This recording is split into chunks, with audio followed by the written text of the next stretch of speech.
Welcome back guys, this is the 13th video of how to learn Urdu through Hindi series. तो last की 3 videos में हमने उर्दू की सभी मात्राओं के बारे में डिस्कस किया। इस वीडियो में हम 3 ऐसे सिंबल के बारे में डिस्कस करेंगे जो उर्दू में विशेषकर यूज किए जाते हैं, जिनका एक स्पेसिफिक मतलब होता है और बहुत ही ये इम्पोर्टेंट है। तो चलिए शुरू करते हैं।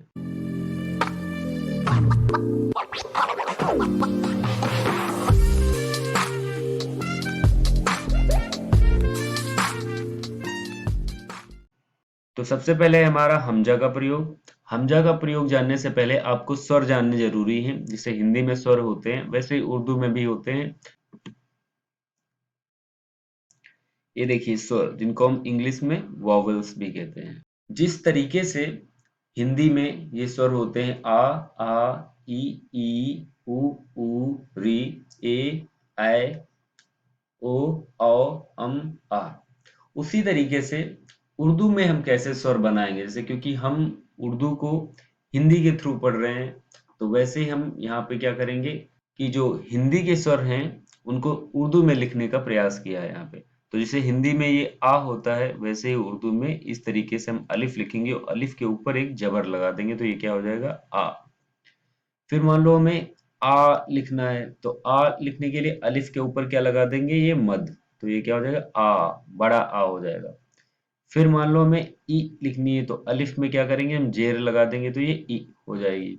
फिर मान लो हमें ई लिखनी है, तो हम क्या करेंगे, अलिफ और अलिफ के साथ में ई की मात्रा हमने पढ़ी थी, तब मैंने बताया था अगर लास्ट में आती है तो हम क्या करते हैं, ये या लिख देते हैं। और अगर आप ज्यादा स्पेसिफाई करना चाहते हो तो यहाँ पे जेर भी लगा सकते हो, और जेर ना भी लगाएंगे तब भी कोई प्रॉब्लम नहीं।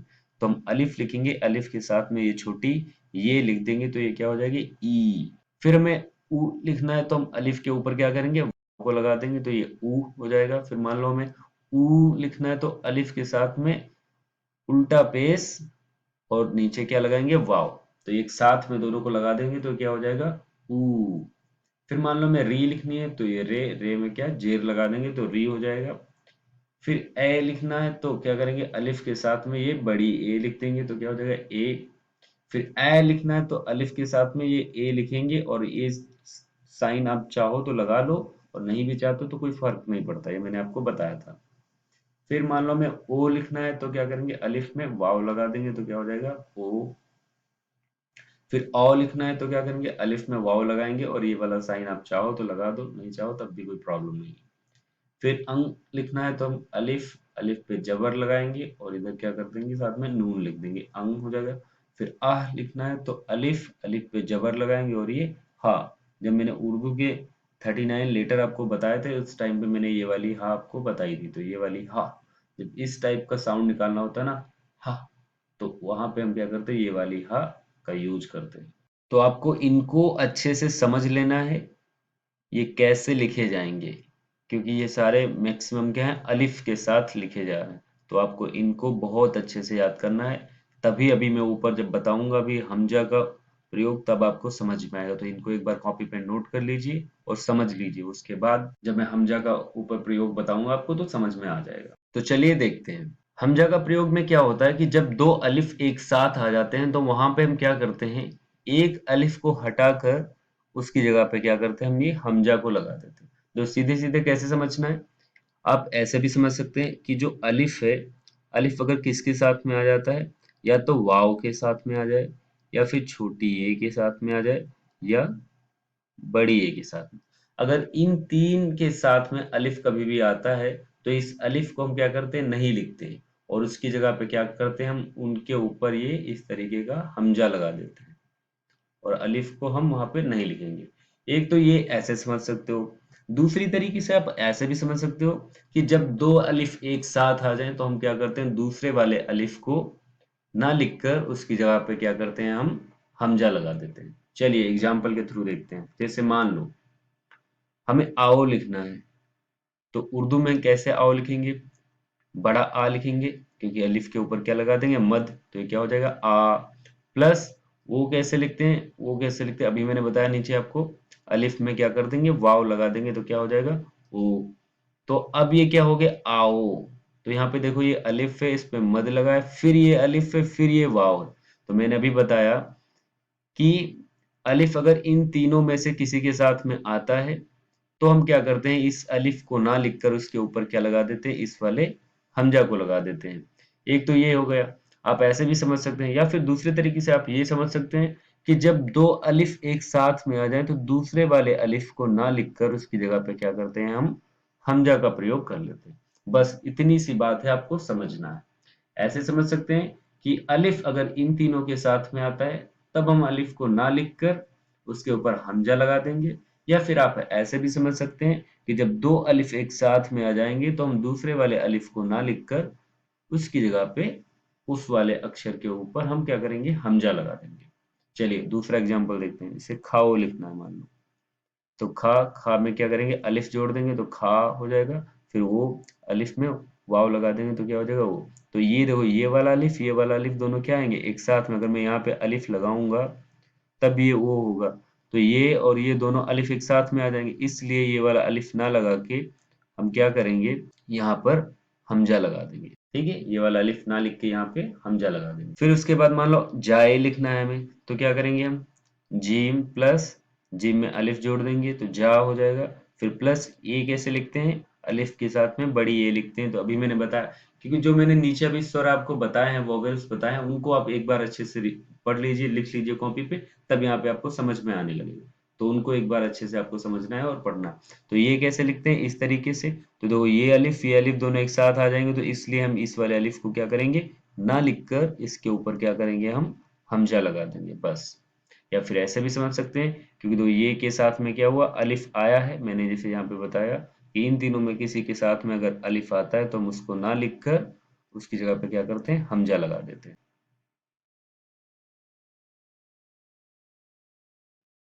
फिर उसके बाद मान लो हमें लाई लिखना है, तो लाई कैसे लिखेंगे, लाम प्लस अलिफ और ये ई, बड़ी ई है। तो अब क्या करेंगे, फिर दोनों अलिफ एक साथ आ रहे हैं तो हम क्या करेंगे, इस वाले अलिफ को ना लिखकर उसके ऊपर क्या करेंगे, ये वाला हमजा लगा देंगे बस। फिर मान लो टाई लिखना है, तो क्या करेंगे, टे टे में क्या अलिफ जोड़ेंगे, फिर ई, तो फिर आया अलिफ दोनों एक साथ में, तो ये वाला ये दूसरा वाला अलिफ नहीं लिखेंगे यहाँ पर, उसकी जगह पे क्या कर देंगे, हम हमजा लगा देंगे। फिर मान लो हमें खाए लिखना है, तो उस टाइम पे देखो प्लस अलिफ प्लस ए, अब फिर दोनों अलिफ एक साथ में आएंगे तो फिर ये वाला अलिफ नहीं लिखेंगे और उसकी जगह पे क्या लगा देंगे, हमजा लगा देंगे। बस आपको इतनी चीजें समझनी है और कुछ नहीं। दो अलिफ एक साथ में आ जाए तो दूसरे वाले अलिफ को ना लिखकर हम उसकी जगह पे हमजा लगा देते हैं। या फिर आप ऐसे भी समझ सकते हो, जब इस बड़े ए छोटी ए और वाव के साथ में जब अलिफ आता है तो हम वहां पे क्या करते हैं, इस वाले अलिफ को ना लिखकर उसकी जगह पे क्या करते हैं, हमजा लगा देते हैं बस। इस दो तरीके से आप समझ सकते हैं। देखो जैसे मैंने यहाँ पे एक चीज मेंशन कर रखी है, कभी कभी सिर्फ अलिफ के स्थान पर भी हमजा लगा देते हैं, क्यों, तो ये जरूरी नहीं है कि दो अलिफ एक साथ ही आए। मेन चीज आपको यही याद रखनी है कि अलिफ के साथ में अगर वाव आता है, छोटी ये आती है और बड़ी ये आती है, ये तीनों आते हैं, तो हम क्या करते हैं, ये अलिफ को नहीं लिखते हैं। ये चीज आपको समझनी है बस। जैसे यहाँ पे तो कोई लिखना था मान लो हमें, तो हम क्या करेंगे, काफ में वाव जोड़ देंगे, को हो जाएगा प्लस ई। तो अब हम क्या करेंगे, देखो यहाँ पे दो अलिफ नहीं है, फिर भी हमने इस वाले अलिफ को नहीं लिखा। तो जो मेन दो कंडीशन मैंने बताई कि दो अलिफ एक साथ में आ जाए तब हम दूसरे वाले अलिफ को नहीं लिखते, या फिर अलिफ के साथ में वाव आए, छोटी ये आए या फिर बड़ी ये आए, तब भी अलिफ को नहीं लिखते। तो जिसमें से दोनों में से जो दूसरी कंडीशन है ज्यादा अप्लीकेबल है, ये देखो यहाँ पे भी अप्लाई हो रही है।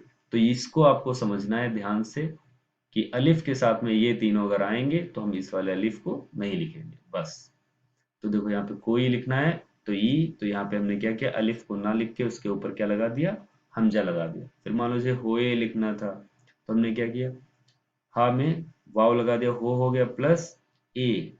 अब फिर यहाँ पे दो अलिफ नहीं आए फिर भी हमने इस वाले अलिफ को नहीं लिखा, उसके ऊपर क्या लगा दिया, हमने हमजा लगा दिया। तो ये बिल्कुल सही है दोनों। तो इस तरीके से आप समझ सकते हैं कि हमजा का प्रयोग कैसे होता है उर्दू में लिखते टाइम और पढ़ते टाइम भी।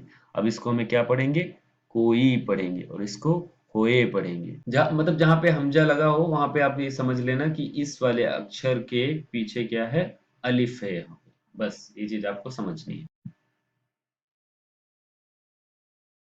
इसके बाद आता है जज्म का प्रयोग। अब जज्म क्या होता है? जज्म बेसिकली दो अक्षरों को मिलाने के लिए यूज किया जाता है। जैसे यहाँ पे मान लो क्या है, अब लिखा है तो आ, अब कैसे लिखेंगे? अलिफ, अलिफ पे जबर लगाएंगे आ, और फिर बे, तो अब इसमें क्या हम जज्म लगा देते हैं इस तरीके से, तो ये इनको हम क्या मान लेते हैं? ये बेसिकली जब हम सारे कैरेक्टर यूज करते हैं उस टाइम पे हम क्या करते हैं? जज्म और ये जबर, पेश, वाव ये सब लगाते हैं। कभी कभी ऐसा होता है कि ये सब कुछ नहीं लगा होगा, जब आप उर्दू पढ़ने लगेंगे तो वहां पे आपको ये सब कुछ लगा हुआ नहीं मिलेगा। आपको अपने आप से समझना होगा कि यहाँ पे क्या है, तो ये लगा देते हैं। मगर ये दो अक्षरों का अगर हमें लिखना है शब्द, जैसे यहाँ पे अब है, रब है, दस है, डट है, रस है, तो इस टाइप से हम जज्म का प्रयोग ज्यादा नहीं करते हैं, ये समझाने के लिए। मगर तीन अक्षरों के जो शब्द होते हैं उनमें ये जज्म का प्रयोग जो है थोड़ा ज्यादा इंपॉर्टेंट हो जाता है। जैसे मान लो यहाँ पे कपड़ा लिखना है, सुस्ती लिखना है, तो देखो जो तीन अक्षरों के जो शब्द होंगे, तो यहाँ पे तो शीन, यहाँ से लेके यहाँ तक ये शीन हो गया, फिर दूसरा वाला यहाँ से लेके यहाँ तक शीन हो गया, फिर ये ते हो गया ये वाला, और इसी में हमने ई की मात्रा लगा दी ये वाली। अब इसको हम क्या पढ़ेंगे? सुस्ती। अब इसको सुसती नहीं कहेंगे, सुस्ती कहेंगे। तो ये क्या होता है? जज्म जब लग जाता है तो ये वाला जो होता है अक्षर, इस वाले अक्षर, पहले वाले अक्षर के साथ में क्या होता है? एकदम मिल के पढ़ा जाता है। या फिर हिंदी में जिस तरीके से आधा अक्षर जब हम कहते हैं, तो आधे अक्षर के लिए भी ये जज्म का कभी कभी प्रयोग किया जाता है। जैसे यहाँ पे कपड़ा, तो काफ के साथ में ही हमने पा, जब जज्म लग गया तो ये पहले वाले अक्षर के साथ में इसको पढ़ा जाएगा, और ये थोड़ा सा अलग पढ़ा जाएगा, तो ये कपड़ा। ऐसे ये सुस्ती, तो ये वाले सीन के साथ में ये वाला शीन पढ़ा जाएगा, तो क्या हो जाएगा? सुस्ती। ऐसे ही देखो ये बिस्तर लिखा हुआ है, तो बे, और फिर सी के साथ में क्या हम शीन पढ़ेंगे, फिर ये ये वाला, फिर ये रे, तो बिस्तर। ऐसे बुलबुल, तो बुल, इसी के, अब बुल बुल नहीं कहेंगे, ये क्या है? दोनों एकदम मिला के पढ़ेंगे इसको, तो बुल बुल। ऐसे कितनी, तो ये काफ, काफ में हमने क्या किया? जेर लगा दी, तो की मात्रा होगी, मतलब ई की मात्रा होगी, छोटी ई की मात्रा। और फिर ये इस पे हमने क्या लगा दिया? जज्म लगा दिया, तो ये इसके साथ ही पढ़ेंगे, तो कितनी, इस तरीके।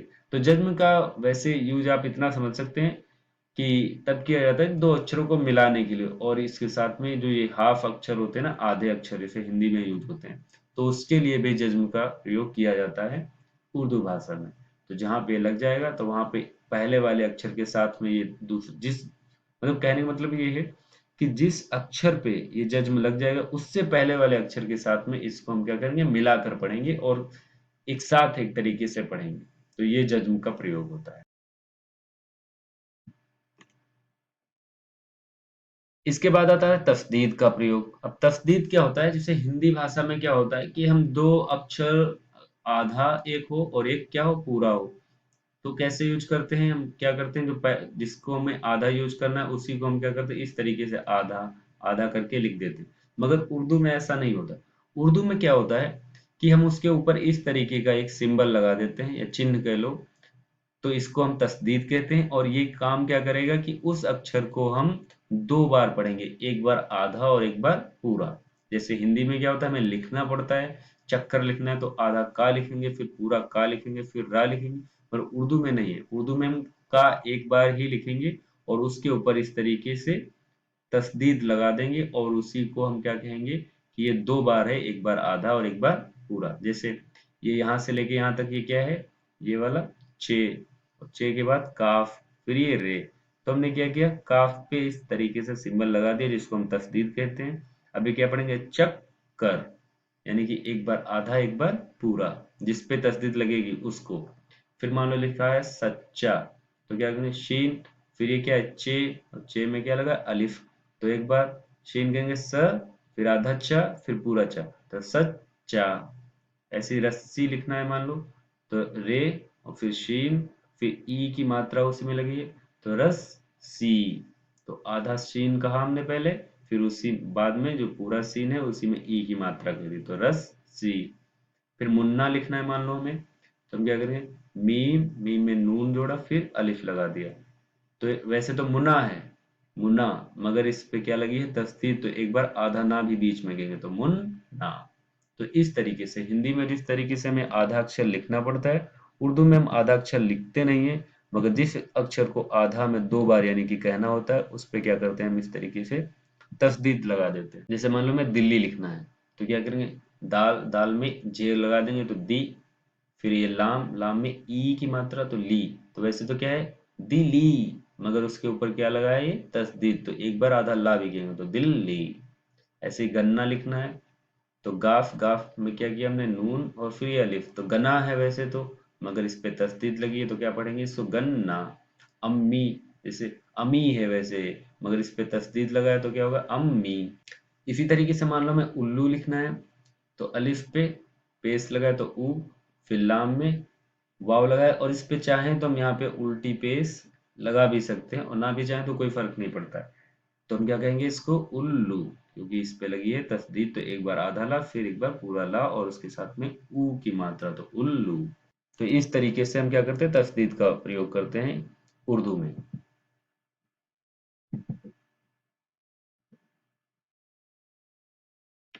तो चलिए एक बार जल्दी से रिवाइज कर लेते हैं। हमजा का प्रयोग किया जाता है जब दो अलिफ एक साथ में आ जाए, तो दूसरे वाले अलिफ को हम ना लिखकर उसकी जगह पे हमजा लगा देते हैं। या फिर आप ऐसे ही डायरेक्टली समझ जाए कि अलिफ के साथ में जब वाव, ये, छोटी ये और बड़ी ये तीनों आ जाते हैं, तो हम वहां पे अलिफ ना लिखकर हमजा लगा देते हैं वहां पे। जैसे कि मान लो ये है, इसको हम क्या कहेंगे ओ कॉमा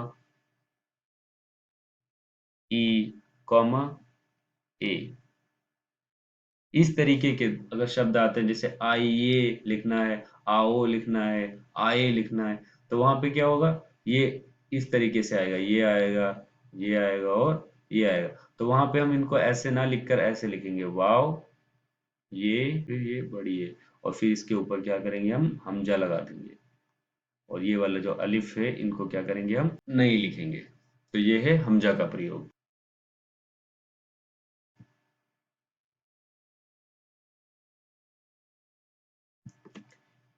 इसके बाद मैंने जज्म का प्रयोग बताया, तो जज्म बेसिकली दो अक्षरों को मिलाने के लिए किया जाता है। और जो ये बीच में आधा अक्षर कोई आ जाता है बीच में, तो उर्दू में सॉरी हिंदी में क्या होता है कि हम उसको आधा लिखते हैं, मगर उर्दू में ऐसा नहीं होता। उर्दू में हम जज्म लगा देते हैं ये वाला, और उसको हम क्या कर लेंगे आधा ही पढ़ लेंगे। तो ये बेसिकली 3 अक्षरों का जो शब्द होता है 3-4, तो वहां पे ये जज्म का प्रयोग होता है। हम बेसिकली क्या करते हैं, जज्म लगाने का मतलब होता है कि वो क्या है आधा है, तो आधा अक्षर करने के लिए हम जज्म का बेसिकली प्रयोग करते हैं।